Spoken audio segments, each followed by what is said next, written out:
Scripture reading.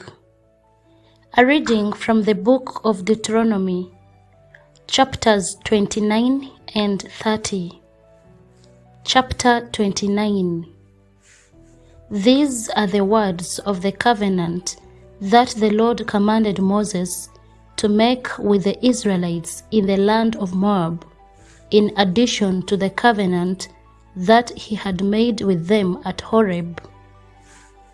Moses summoned all Israel and said to them, "You have seen all that the Lord did before your eyes in the land of Egypt, to Pharaoh and to all his servants and to all his land.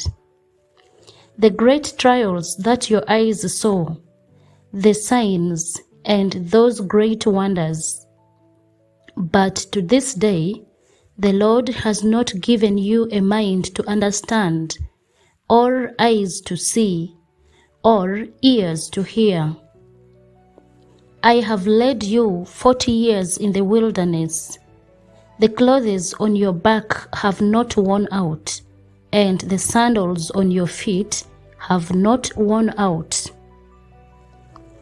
You have not eaten bread, and you have not drunk wine or strong drink, so that you may know that I am the Lord your God.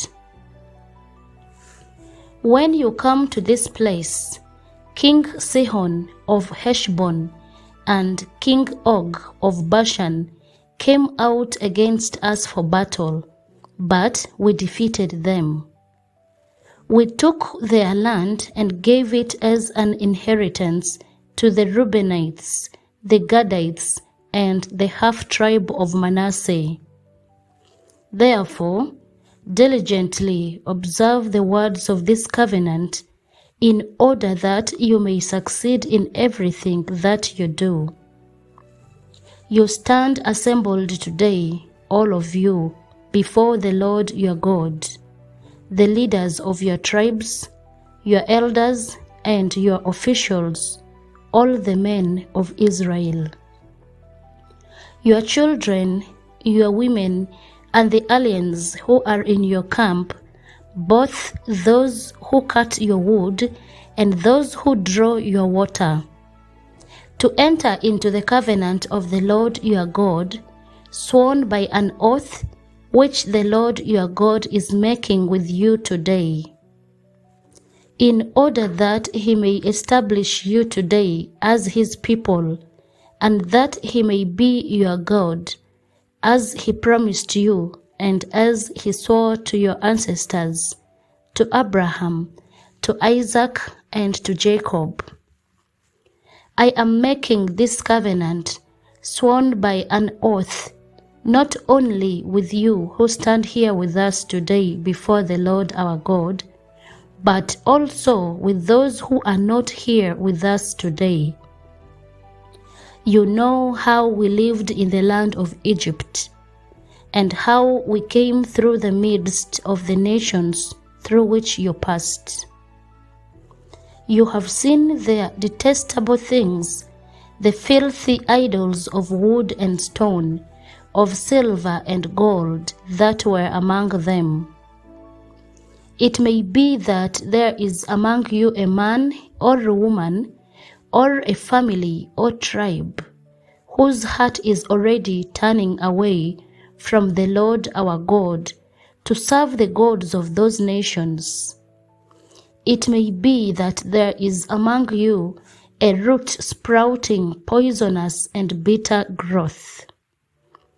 All who hear the words of this oath and bless themselves, thinking in their hearts, "We are safe, even though we go our own stubborn ways," thus bringing disaster on moist and dry alike, the Lord will be unwilling to pardon them, for the Lord's anger and passion will smoke against them. All the curses written in the book will descend on them, and the Lord will blot out their names from under heaven. The Lord will single them out from all the tribes of Israel for calamity, in accordance with all the clauses of the covenant written in this book of the law. The next generation, your children who rise up after you, as well as the foreigner who comes from a distant country, will see the devastation of that land and the afflictions with which the Lord has afflicted it.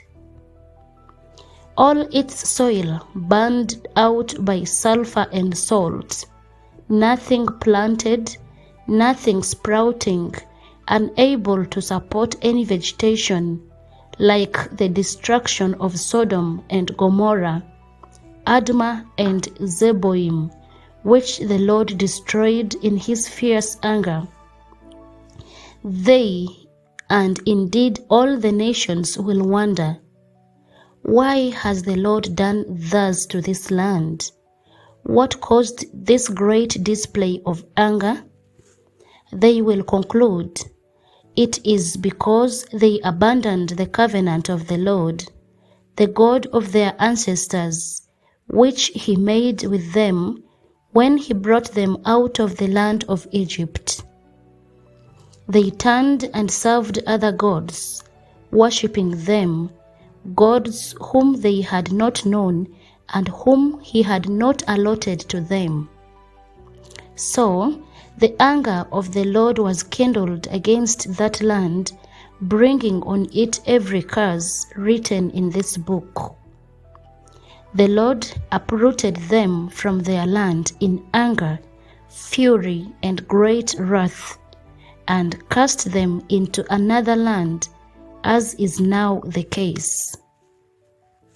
The secret things belong to the Lord our God, but the revealed things belong to us and to our children forever, to observe all the words of this law.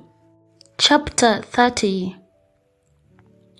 When all these things have happened to you, the blessings and the curses that I have set before you, if you call them to mind among all the nations where the Lord your God has driven you, and return to the Lord your God, and you and your children obey him with all your heart and with all your soul, just as I am commanding you today, then the Lord your God will restore your fortunes and have compassion on you, gathering you again from all the peoples among whom the Lord your God has scattered you.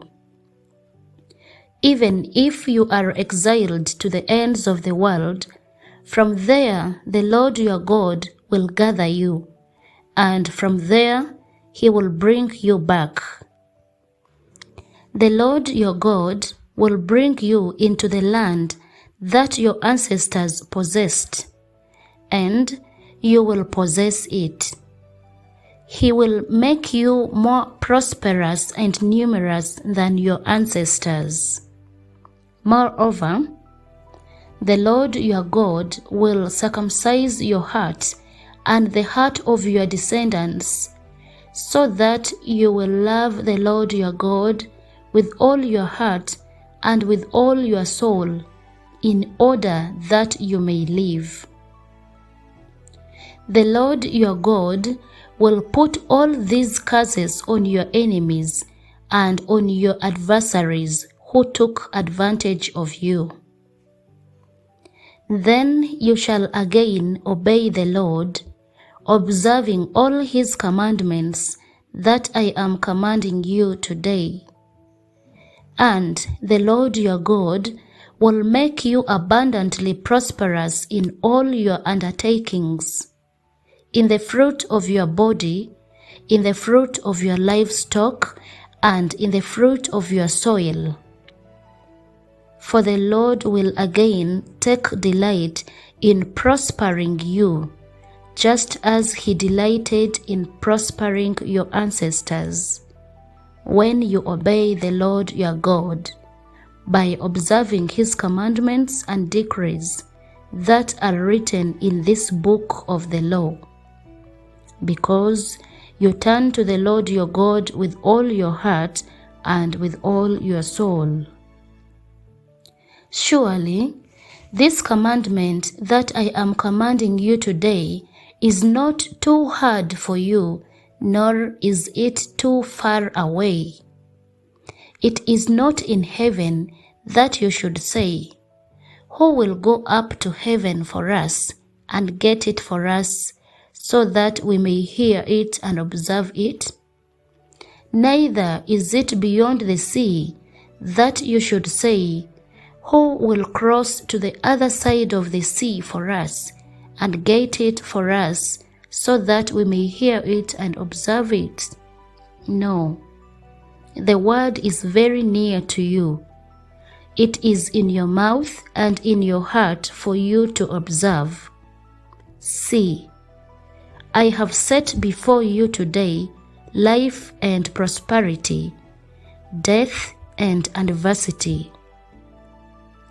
If you obey the commandments of the Lord your God that I am commanding you today, by loving the Lord your God, walking in his ways, and observing his commandments, decrees, and ordinances, then you shall live and become numerous, and the Lord your God will bless you in the land that you are entering to possess. But if your heart turns away and you do not hear, but are led astray to bow down to other gods and serve them, I declare to you today that you shall perish. You shall not live long in the land that you are crossing the Jordan to enter and possess. I call heaven and earth to witness against you today that I have set before you life and death, blessings and curses. Choose life so that you and your descendants may live, loving the Lord your God, obeying him, and holding fast to him, for that means life to you and length of days, so that you may live in the land that the Lord swore to give to your ancestors, to Abraham, to Isaac, and to Jacob. The word of the Lord. Thanks be to God.